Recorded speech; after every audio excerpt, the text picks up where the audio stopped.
All right, welcome into the I-80 Boys College Football Podcast. As always, I'm Christian Hunt, and that guy right over there is... Chris Vaca, one and only, baby. Christian, how you doing, my man? Man, I'm doing pretty good, Chris. You know, the season has come to an end, and after watching this season, I think we realized some things, right? The first thing is college football's broken, Chris, and it's been broken for a while. I mean, let's just think about this. The average margin of victory in a championship game is at least 17 points. Wow. The portal is absolutely broken. And let's be honest, no one gives two shits about the bowl games, right? And NIL, while we're at it, is a complete mess, right? I mean, it's the wild, wild west right now. Chris, why don't we attempt to fix college football? Love it. Let's have at it. We're going to start off with the regular season here, Chris, right? Here's what I think. Currently, the regular season, it's a 12-game system. You know, teams play 3 cupcake games a year. It's kind of watered down. It is what it is. Here's what I'm going to suggest that we do, right? And I think when we talk about this isn't, you know, this is what we would do if we were giving access to do this, right? This isn't, you know, what we think's necessarily going to happen. It's just what we would do if we could change everything, right? We understand, obviously, there's a lot of hoops to jump through, so keep that in mind. I would go to a 10-game regular season, right? 9 conference games, 1 non-con game, right? More marquee matchups equals more money, ultimately. Absolutely. I would start the season early, right? I would start the season a lot earlier. So all teams should start at the beginning of August. You know, right now they start at like towards the end of August. You know, you got some week 0 games that kick off like in the middle of August. No, hell no. We start the first weekend of August. All right. If the season truly started the first weekend in August, then 11 weeks later, right, 10 games and a bye week in there, the regular season would end around the middle of October. So the last weekend in October would be set up for conference championships game to be played. All right, what do you think about that so far, Chris? No, I like it. I do. We've talked about this a number of times, and I agree. They need to shorten the season, and I know where you're going with this eventually. And they need to do something with let's be honest. Nobody really cares about most of these non-con games. Georgia played a couple cupcakes this year, right? Hell, they didn't even televise them on a major market. You know, you had to subscribe to some off-brand, you know, mom and pop, you know, TV station. And I'm not knocking those teams that they're playing, right? Nebraska does it as well. Nebraska is actually a pretty low-tier team. I can't use them for an example, but it's they need to do something with that portion of it. 100%, Christian. Okay, perfect. You know, moving right along here, the playoffs. Now, we actually got some pretty damn good playoff games this year, I thought, but ultimately, you know, I personally think the playoffs should expand to 24 teams, right? I know next year it's going to 12 teams. We were touching on that. I mean, it's basically going to be a 6-6 model is how it's supposed to be sort of, you know, put together here. You know, 6 conference champions, and then the rest are going to be the 6 best teams after that. I don't necessarily agree with that. I think it should be 24 teams, the 24 best teams that you deem or whatever have you, right? And then and here's where I do this, right? The playoffs should run from mid-November to about mid-December-ish, okay? Here's the other side of that. So you would start it around the middle of November. So conference championship in this proposal would be done by the last weekend in October. You would have a couple weeks after that. You know, you do your selection, all that stuff, figure out who you're going to play, and then the playoffs start, and you run it straight through. Maybe you take a week off here or there between, you know, the semis and the national championship game to let it build some hype, kind of like they do with the Super Bowl, right? I think once you play it, you know, you end it in December. I think that's what you should do. Do away with the current bowl format, right? Where if you win 6 games and you get to go to a bowl, right? The only bowl games now will be tied into the expanded playoffs. Again, more marquee matchups, more money. Let's be honest here for a second, Chris. You've got Bowling Green and Minnesota playing in whatever, you know, off-brand bowl game you want to sponsor, right? How many views are they going to really get? How much money is that really making you? You know, there's 43 bowl games ESPN had last year. You could cut it down to 23. And by the way, if you go to what I'm talking about, a 2014 playoff, that would be about how many games you would get is 23. So you'd have half of it, but you would generate probably twice as much money as what you were generating prior. Yeah, if you don't mind me adding in here, I mean, let's be honest. Nobody wants to watch 6-6. You mentioned Minnesota; they were 5-7 this year and got a bowl bid. No. The only, and I'm not knocking these teams. Don't get me wrong, but it's nobody outside of those teams' fan bases wants to watch that. I know I don't. I'm even a degenerate gambler. I mean, it's nobody wants to watch that shit. And on top of that, you mentioned starting these playoffs earlier. I'm all for that. In big matchups, right? We would, like, this year would have been a perfect example if Oregon would have had to play Missouri, or Ohio State would have had to play Georgia. Those are games, and we're going to get into this about players too, would have played in. People wouldn't have been opting out. Yeah. Players got a chance to compete for a national title. I know I would play in that 100% if I knew my team was going to play for a national title, or at least had an opportunity to. So we're getting the best of both worlds there. So I love that you bring that up. And that's something that we want to see happen. I know that's something I've talked about for years, is getting rid of the 6-6, hell, even 7-5. I know people are going to say, in the world we live in, Christian, this participation trophy thing that we live in nowadays, but they can do something with those teams. I don't care what they do. I know the extra 2 weeks of practice is huge, but we want to watch football as college football fans, right? And we want to watch it at the best level. Yeah, either you're competing for a championship or you're not. I mean, that's the way I look at it. I mean, that's the way it is in the NFL, right? You know, 100%. You don't get a consolidation for being the second in the NFC South, right? No. You just get to sit on your couch and get a head start on the offseason and find a new coach.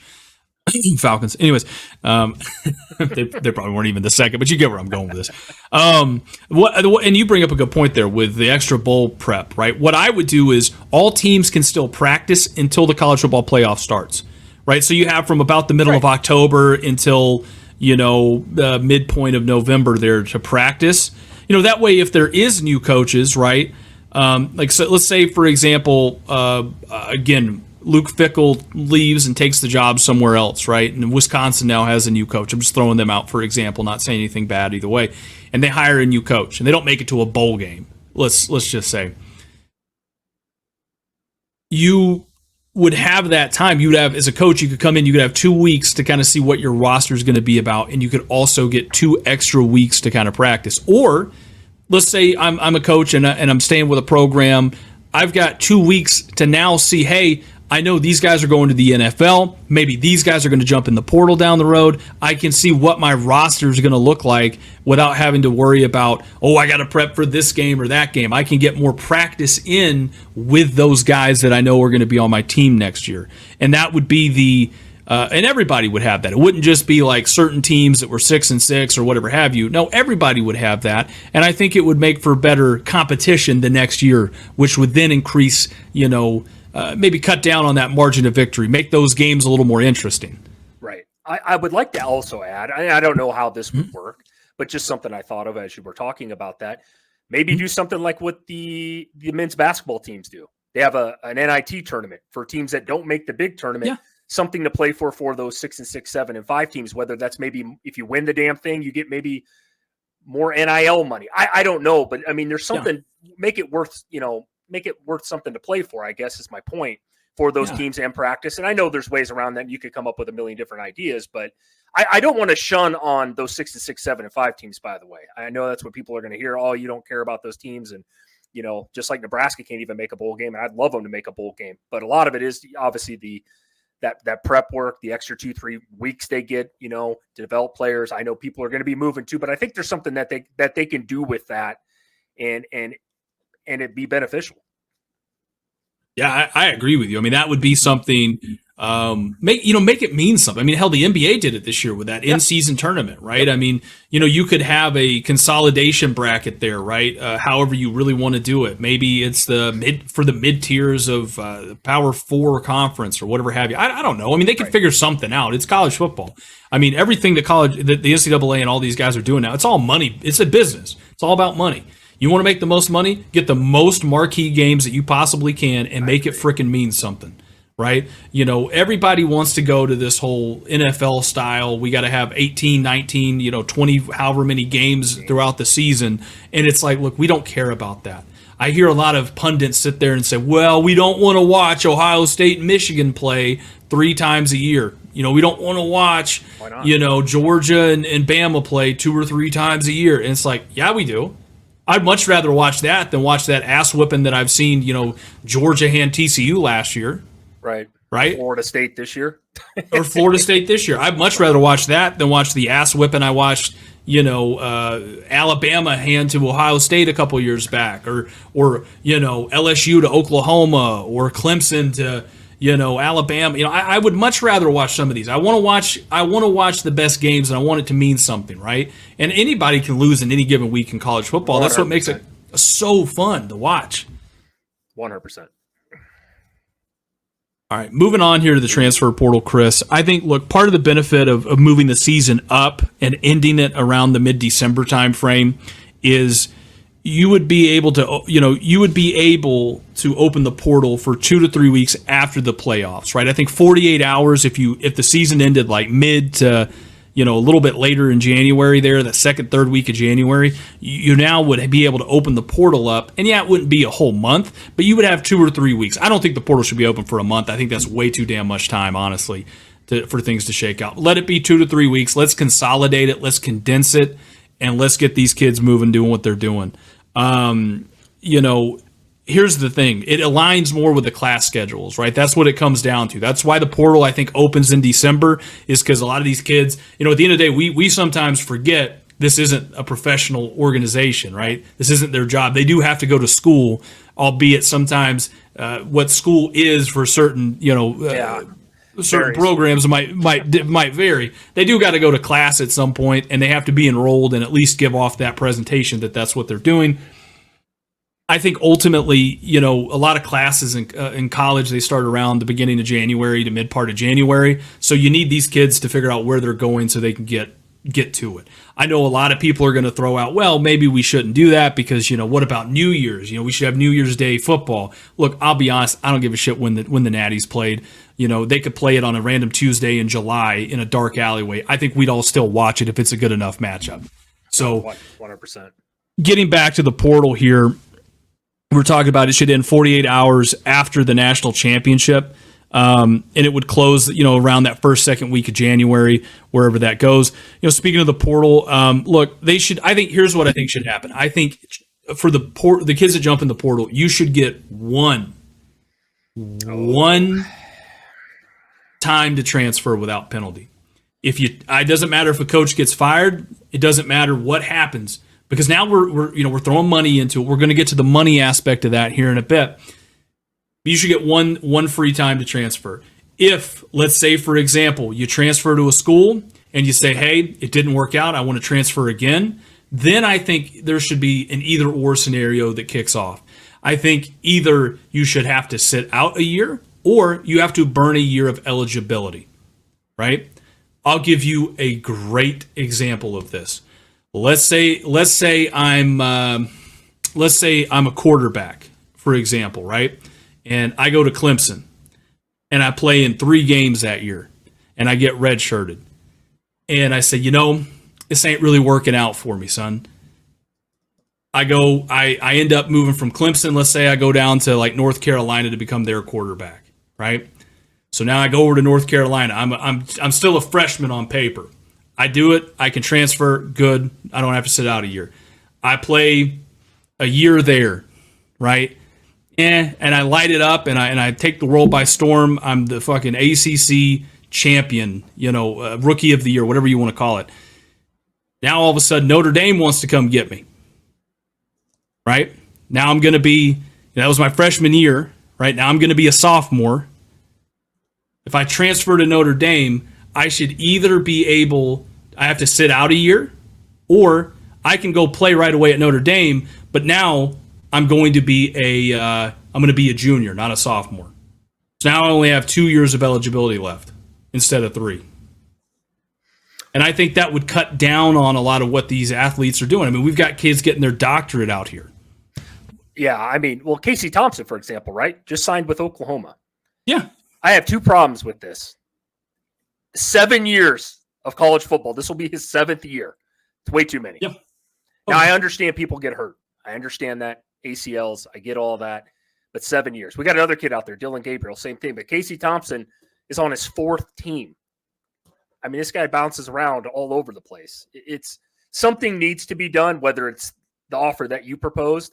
I thought they used to do something way back in the day where if you did transfer, there was like some hardship you had to apply for to play the next year. Otherwise, you did have to sit out a year, of which would suck for some kids, right? You're not playing, you're not making any money, et cetera, et cetera. So I'm with you. Something needs to be done with the player transfer. I'm glad you brought that up because it's getting out of hand anymore. I also want to play devil's advocate here for a second, though. I don't know about the way coaches move around nowadays. Yeah.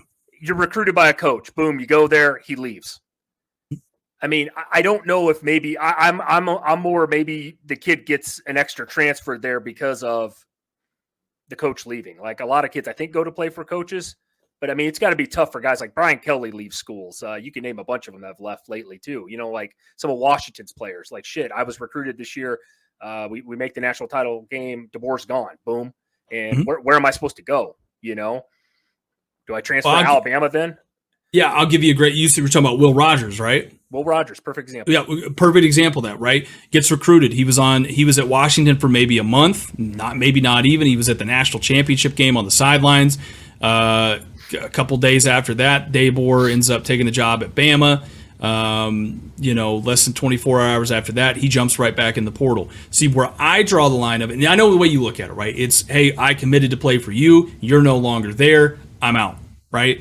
And I understand that. But at the same time, you got to think, how much money did that kid get to go to transfer to Washington? There's money now involved in it. I agree. And that's where we start to blur the lines, right? Where I think that,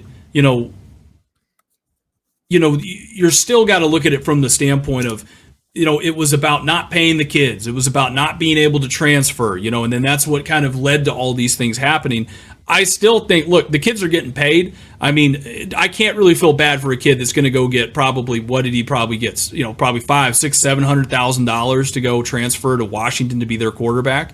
Some of these kids are getting millions of dollars to go transfer to these programs. The same way these coaches are getting, however multi-million-dollar contracts. I mean, we got a coach right now, in your conference, the head of your team, that's getting $74 million a year to be what? Or not $74 million a year, but he's going to get $74 million over the course of his contract. And right now, I mean, there's no divisions in that. Nebraska very well over the next, 5, 6, 7 years could be, a mid-tier Big Ten team. And we're going to pay that guy $74 million. I mean, I agree with you. I think the whole thing's a little bit out of whack, and it's a little bit crazy. But we're going to see what it is. I mean, you could really play devil's advocate, I feel like, both ways. Speaking of money, Chris, let's segue into the NIL. Tell me, what do you think about NIL? Here's the deal. I believe for the longest time that players need to get paid something. You go back to the 90s, the early 2000s, the mid 2000s. Schools make a boatload of money off of players. Especially, I could use a perfect example. Fab Five at Michigan back in the day in the early 90s. You guys can go watch the 30 for 30 on ESPN about it. Those kids made Michigan so much money because of the black shoes, the black sneakers, the long baggy shorts. They never got an ounce of anything. Didn't get a penny. I mean, they kind of changed college basketball and the landscape and fashion and that whole thing, right? I could use that as a perfect example. So I believe kids should get paid something. But on the flip side, they got to put a cap on it or something because there are quarterbacks, and I'll use it's a perfect example. Brock Purdy, who we all know in the NFL, is making – I think $800,000 right now. He's on his second year with the 49ers, possibly an MVP this year. Took him to the Super Bowl last year, or a game away from the Super Bowl last year.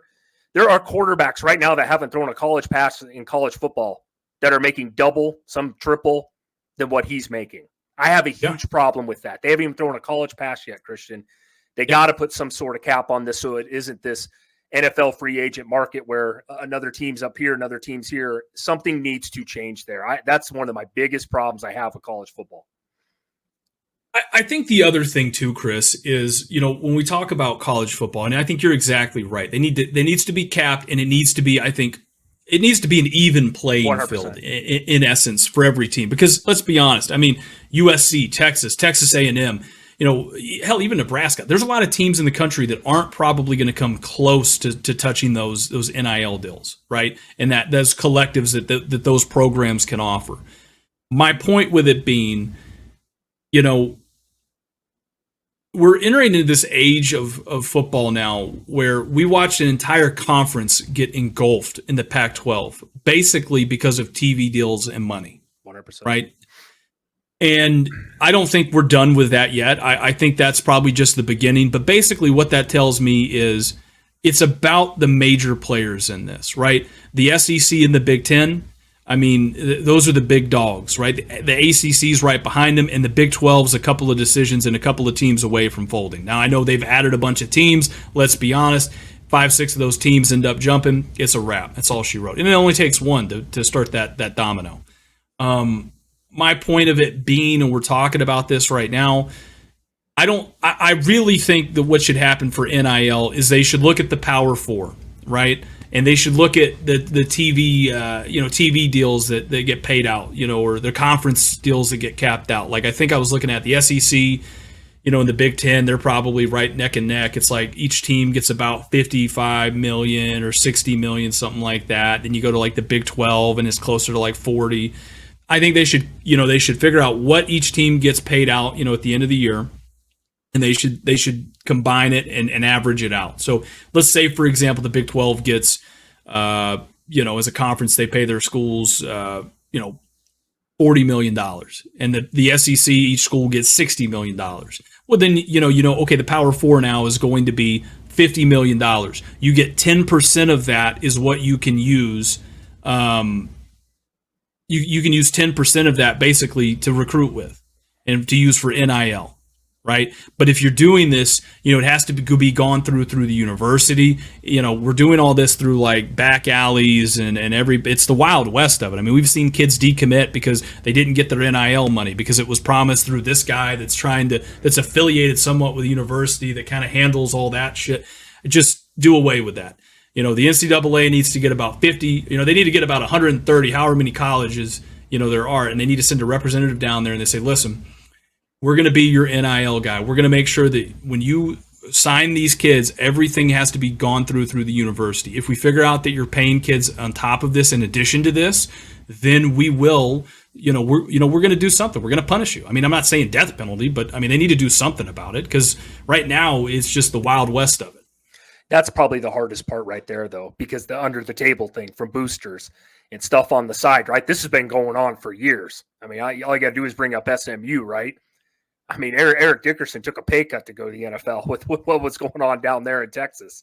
So, yeah, I agree with you. This is probably one of my biggest things is the NIL thing. I want to add this real quick, Christian. There's a difference between NFL and college football. There always has been, right? And whether you hate one and love the other, that's whatever. I love them both. I just never wanted them to both be the same.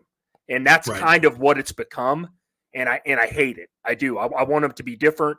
I want kids to make their money. The NFL is all about players. The NBA is about players. And I get all that. And that's great. And player movement and all that. And I'm not saying players can't move. I'm not saying players shouldn't get paid in college. Just they need to set some sort of regulation and some rules, something.